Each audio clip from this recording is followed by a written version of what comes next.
This is just a sample of the audiobook. To get the complete audiobook, access the link posted in the first comment.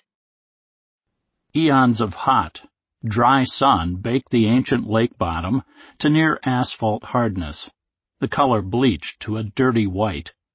Close up, the surface was crisscrossed with fissures, giving it the look of dragon scales. Seasonal rain repeatedly scoured the top layer smooth.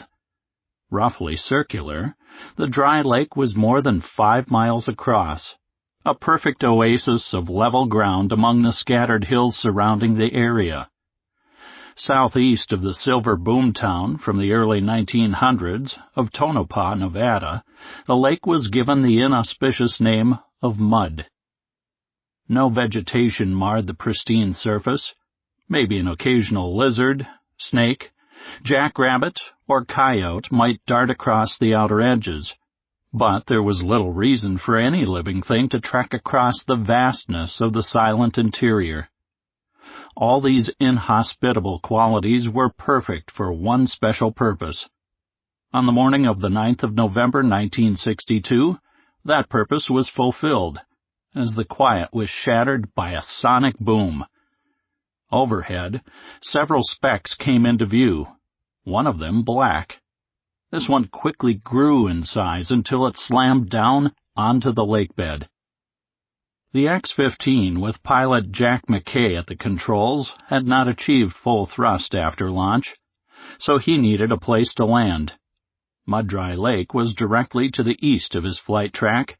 He turned and made for the ground.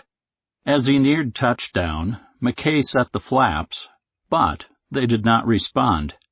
His landing was going to be very fast. The rear skid slapped down, followed quickly by the nose gear. Bouncing slightly, the left rear skid failed under the strain. A chain reaction began as the now crippled aircraft went out of control. With the skid gone, and thus no support on that side, the left wing and rear stabilizer scraped along the ground, soon ripping the stabilizer from its mount, taking the landing skid with it. The wing continued to slide, turning the aircraft, before the right wing suddenly caught, flipping X-15 number 2 onto its back.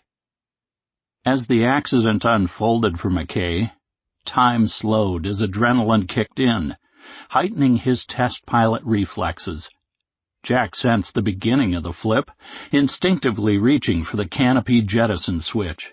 He knew if the aircraft went over, he would be trapped inside if it remained in place.